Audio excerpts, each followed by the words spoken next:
সালমান শাহ একসময় ইন্ডাস্ট্রিতে ছিল, খুব ভালো অবস্থায় ছিল, অনেকেই তার বন্ধু বান্ধব ছিলেন বা কাছের ছিলেন, একসাথে কাজ করছেন। তো ওই সুবাদে সালমান শাহর বিষয়গুলো নিয়ে কেউ কিন্তু ওইভাবে কথা বলে না, এমনকি তার কলিগ যারা ছিল একসাথে কাজ করছে তারাও ওইভাবে বলে না। এই যে শাবনূর এতগুলো সিনেমার নায়িকা, না না, কখনো যখন ওনার দিকে আঙুল তুলছে উনিও কিন্তু পুরো বিষয়গুলি ক্লিয়ার করে কথা বলে না। ওনার তো কথা বলা উচিত। এই মামলায় বা সালমান শাহ সংক্রান্ত ইস্যুতে অন্যতম একটা গুরুত্বপূর্ণ চরিত্র আছে, সালমান শাহ সহকারী হিসেবে কাজ করছিলেন আবুল। সেই আবুল বাংলাদেশে তো অবশ্যই আছে। তো আবুল যখন পিবিআই তদন্ত করছে তখন পিবিআইতে ডাইকা আনা হয়েছে আবুল স্টেটমেন্ট দিছে। তো আবুলকে যদি খুঁজে আনা হয় এবং আবুলকে যদি জিজ্ঞাসাবাদ করা হয়, আবুলকে পেলে কিন্তু অনেক প্রশ্নের উত্তর পাওয়া যাবে। কারণ ওই বাসায় দেখেন একটা ছবি আছে এরকম, কিচেনে তরকারি, পচা তরকারি পড়ে আছে, তো বা পচা খাবার পড়ে আছে বা খাবার পড়ে আছে। তো যেই বাসায় 3-4 জন হেল্পিং হ্যান্ড থাকে সেই বাসায় ওই খাবার, পচা খাবার কেন পড়ে থাকবে? বাসায় কি কাজের লোক ছিল না? 5 তারিখ রাতে এবং 6 তারিখে তারা কি এমন বিষয় নিয়ে ব্যস্ত ছিল যে এই জিনিসগুলো তারা পরিষ্কার পরিচ্ছন্ন করতে পারে নাই, পচা খাবারগুলো ফেলতে পারে নাই? অনেক আলামত কিন্তু ছিল।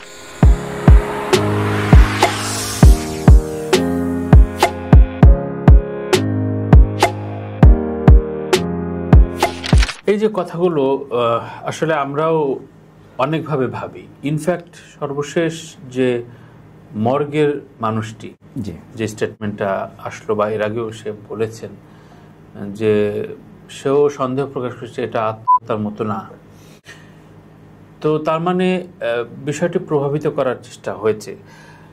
এই মামলা সত্য কখনোই মানে চাপা দিয়ে রাখা যায় না, এবং এর জন্য অবশ্যই নকিব বলো বা তোমাদের যে মুভমেন্ট, আমি একটু শুনতে চাই যে এই যতগুলো মানববন্ধন হয়েছে বা যতগুলো মুভমেন্ট হয়েছে এগুলো কিভাবে পরিচালিত হয়েছে? এইটা ধরেন সালমান শাহর পদ্মার অভিনয় দেখে তার ভক্ত হয়েছে মানুষ এবং প্রত্যেকেই তারে ভালোবাসে।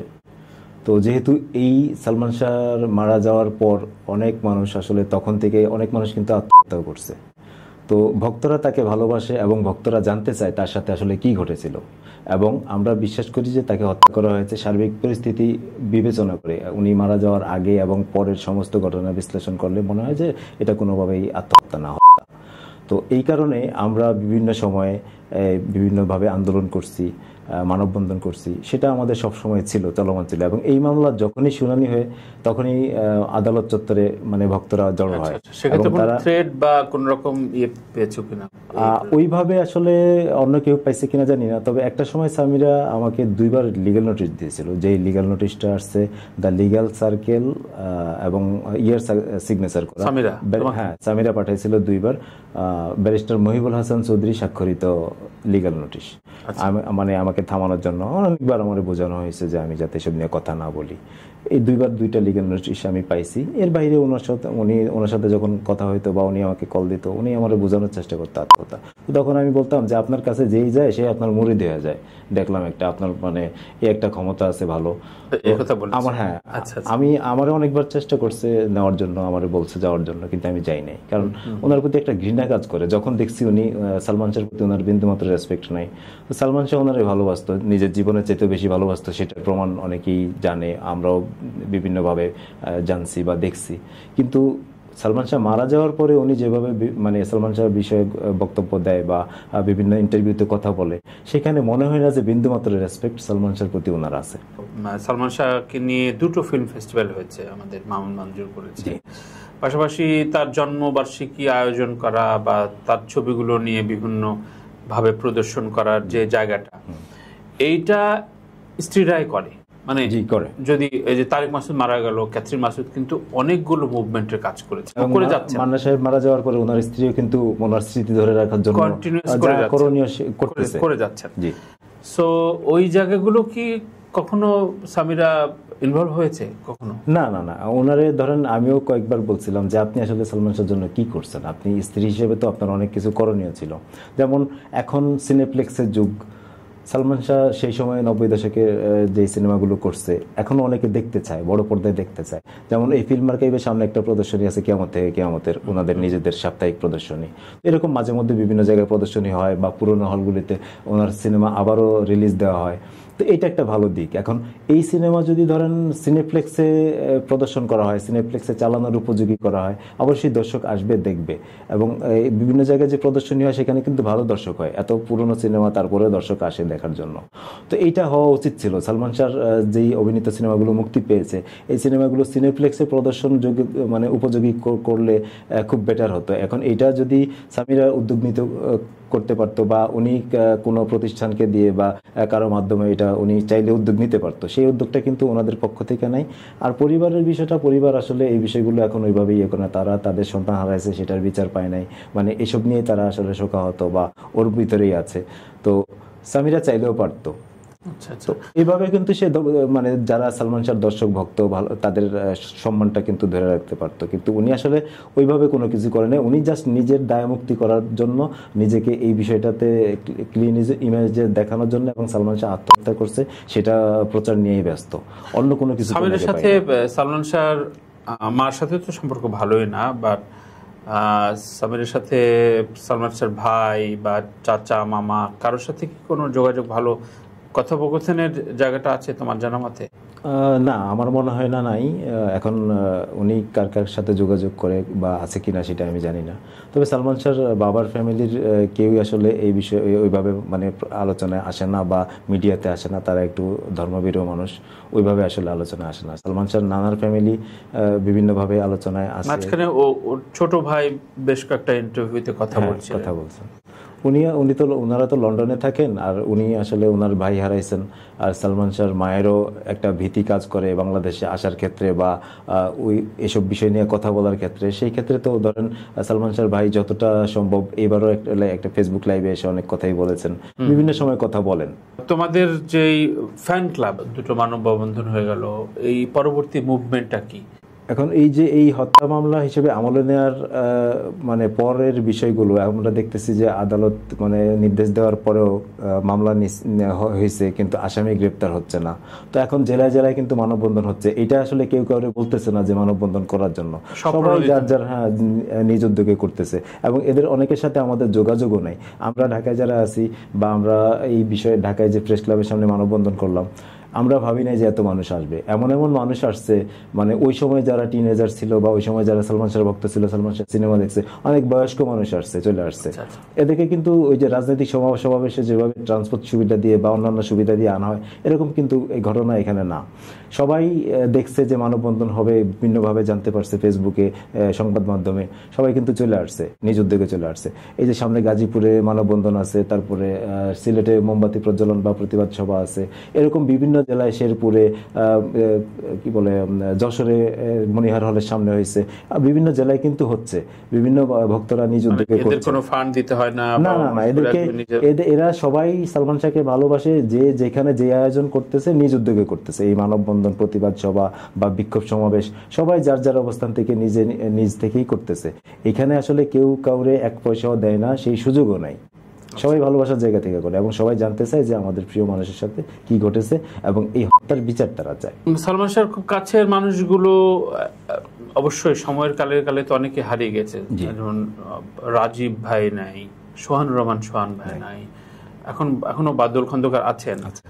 বাট এই যত দিন গড়াবে তত তো আশপাশের মানুষগুলো তাদেরকে আমরা থাকবে না, বা খুব সময়ের স্রোতেই তারা মৃত্যুবরণ করবে বা চলে যেতে হবে তো আমাদের সবাইকে। তো 30 বছরের ভেতরে এইবার সুরাহা না হলে তো নিশ্চয়ই এটা একেবারেই হয়তো ওই যে ওই হিন্দি মুভি যেমন নো ওয়ান কিল্ড জেসিকা, ওইরকম একটা পর্যায়ে চলে যাবে। এবার যেহেতু আদালত বিষয়টা খুব ভালোভাবে আমলে নিয়েছেন এবং হত্যা মামলার করার নির্দেশনা দিয়েছেন, এত বছর অপমৃত্যু মামলা ছিল কিন্তু হত্যা মামলা হিসেবে আমলে নেওয়া হয়নি। এখন যেহেতু নিচ্ছে এবং তদন্ত করার নির্দেশ দিছে, আমি বিশ্বাস করি এবং বিশ্বাস করতে চাই বাংলাদেশের প্রশাসন, পুলিশের উপর আস্থা আছে এবং বিচার ব্যবস্থার উপরে আস্থা আছে। আমি আশা করি এই ঘটনার নেপথ্যে যে ঘটনা এবং সত্য উন্মোচিত হবে, এবং দোষী যারা তাদেরকে আইনের আওতায় এনে দৃষ্টান্তমূলক শাস্তি দেওয়া হবে, এই বিশ্বাসটুকু আমি করতে চাই, বিশ্বাস হারাতে চাই না। আচ্ছা নকিব, শিল্পী সমিতি, পরিচালক সমিতি বা প্রযোজক সমিতি এবং তার কলিগরা কখনোই তোমার মতো, মানে তোমার ধারে কাছে তো নাই, তুমি তো যথেষ্ট উদ্যোগী, নিজের সবকিছু ছেড়ে এই মুভমেন্টে, কিন্তু তাদের কলিগকে নিয়ে বা শিল্পী সমিতির উদ্যোগে এগুলো নিয়ে কেন কেউ মুখ খোলে না বা মুভমেন্ট করে না নিজ উদ্যোগে? তোমার প্রশ্ন জাগে না? প্রশ্ন জাগে এবং উত্তর আমার জানা আছে। মান্না সাহেবের একটা সাক্ষাৎকার খুব ভাইরাল হয় মাঝে মধ্যে, এবং সালমান শাহ জীবিত থাকতে একটা ইন্টারভিউতে অনেক কিছু বলছিলেন। শিল্পীদের ভিতরে যে সৌহার্দ্য থাকা উচিত, এই সৌহার্দ্য, সহমর্মিতা বা ভালো সুসম্পর্ক থাকা, এই বিষয়ে কিন্তু সালমান শাহ একটা প্রীতি ফুটবল ম্যাচে সম্ভবত কথাগুলি বলছিলেন একটা ইন্টারভিউতে। সেই ইন্টারভিউটাও চলে অনেক জায়গায় দেখি মাঝে মধ্যে। তো এবং মান্না সাহেবের কথাগুলো এখানে আসলে যতক্ষণ আপনি আলোচনায় আছেন ততক্ষণ আপনার আশেপাশে সবাই ছাতা ধরার লোক আছে। যখন আপনি নাই বা আপনার মানে অবস্থান ভালো না, তখন কিন্তু কেউ পাশে থাকে না। মানে এখানে সবাই স্বার্থের জন্য মিশে, স্বার্থের জন্য সম্পর্ক, সব কিছু স্বার্থকেন্দ্রিক। যার কারণে মানে আজকে ধরেন ইন্ডাস্ট্রিতে শাকিব খান খুব রমরমা অবস্থায় আছে, এক সময় যখন শাকিব খানের অবস্থা ভালো থাকবে না বা একটু গড়তে পড়বে, তখন কিন্তু সবাই উপর থেকে তাকে চাইপা ধরার চেষ্টা করবে। এমনটাই হয়ে আসছে যুগে যুগে। তো এইখানে আসলে মানে কেউ বন্ধু না আমার দৃষ্টিতে। আমি এদেরকে যতদিন যাবৎ চিনি, দেখি, তো সালমান শাহ একসময় ইন্ডাস্ট্রিতে ছিল, খুব ভালো অবস্থায় ছিল, অনেকেই তার বন্ধু বান্ধব ছিলেন বা কাছের ছিলেন, একসাথে কাজ করছেন। তো ওই সুবাদে সালমান শাহর বিষয়গুলো নিয়ে কেউ কিন্তু ওইভাবে কথা বলে না। এমনকি তার কলিগ যারা ছিল, একসাথে কাজ করছে, তারাও ওইভাবে বলে না। এই যে শাবনূর এতগুলো সিনেমার নায়িকা, যখন ওনার দিকে আঙুল তুলছে, উনিও কিন্তু পুরো বিষয়গুলি ক্লিয়ার করে কথা বলে না। ওনার তো কথা বলা উচিত। ওনার দিকে যেহেতু বারবার আঙ্গুল যায়, আঙ্গুল তাক করা হয়, ওনার ক্লিয়ার করে কথা বলা উচিত না? তো উনি কিন্তু বলে না ওইভাবে কথা। এখন কেন বলে না তারা ভালো জানে। আচ্ছা আচ্ছা। বা অন্যান্য যারা আছে তারাও কিন্তু ওইভাবে কথা বলে না। অবশ্যই, মানে এটি দুঃখজনক। ইনফ্যাক্ট আমি নিজেও প্রতিবাদ করেছি যখন সে বলেছিল জয়ের অনুষ্ঠানে, মেবি, যে আমাকে তো বোন ডাকতো, সবাই খুব খেলো লেগেছে, খুবই হাস্যকর লেগেছে। সম্পর্কগুলো এমন এড়ায় যাওয়া যে ঠিক আছে, ও মরছে, আমি খামাখায় ঝামেলা হতে না যাই। এই যে মানে আমাদের শিল্পী সমাজের ভেতরে একটা বিশাল এই চর্চাটা, এটা আসলে খুবই দুঃখজনক। এবং মানে এর চেয়ে হতাশার কিছু হইতে পারে না মানে। অথচ যদি বলি যে সালমান শাহ থাকাকালীন নিশ্চয়ই এরা মানে একটা পার্টিতে সালমান শাহ না আসলে ওদের মন খারাপ হয়ে যায় যে কেন আসলো না, বা যত কাজ থাকুক তারপরে ট্রেনে হেঁচড়ে হয়তো নিয়ে যাওয়া হতো। তো মানুষের সম্পর্কগুলো হয়তো এরকমই, যে যত জনপ্রিয় থাকুক সে আসলে একা হয়ে যায়। গণমাধ্যমের কি একটা দায় কি রয়ে যায় কিনা? মানে গণমাধ্যম আসলে শুধু এবার না, গণমাধ্যম সবসময় সালমান শাহকে নিয়ে কথা বলেছে, বা মানে সালমান শাহ সংক্রান্ত নিউজ খুব ভালোভাবে প্রকাশ করে। এটা একটা বিষয়। যেমন এই ইয়ার পরে যখন এই শুনানি এবং রায় ঘোষণা বা ঘোষণার পরবর্তী সময়ে কিন্তু গণমাধ্যমে ব্যাপক আলোচনা চলতেছে এই বিষয়টা নিয়ে। আমার মনে হয় যে ট্রেন্ডিংয়ে এই বিষয়টা এখনো আছে। তো গণমাধ্যমের এখানে আসলে দায় এড়ানোর সুযোগ নাই। তারা যা করার মানে যেটা করণীয় করতেছে, তারপরেও আরেকটু জোরালো হওয়া উচিত। যেমন এই মামলায় বা সালমান শাহ সংক্রান্ত ইস্যুতে অন্যতম একটা গুরুত্বপূর্ণ চরিত্র আছে। সালমান শাহ সহকারী হিসেবে কাজ করছিলেন আবুল। সেই আবুল বাংলাদেশে তো অবশ্যই আছে। তো আবুল যখন পিবিআই তদন্ত করছে, তখন পিবিআইতে ডাইকা আনা হয়েছে আবুল স্টেটমেন্ট দিছে। তো আবুলকে যদি খুঁজে আনা হয় এবং আবুলকে যদি জিজ্ঞাসাবাদ করা হয়, আবুলকে পেলে কিন্তু অনেক প্রশ্নের উত্তর পাওয়া যাবে। এবং ওই বাসায় ওই রাতে যারা উপস্থিত ছিল, হেল্পিং হ্যান্ড, বাসার কাজের মানে এই বিষয়টা বোধহয় তার মামাও উল্লেখ করেন। হ্যাঁ, তো তাদেরকে পাওয়া গেলেও কিন্তু অনেক বিষয়ের সুরাহা হবে।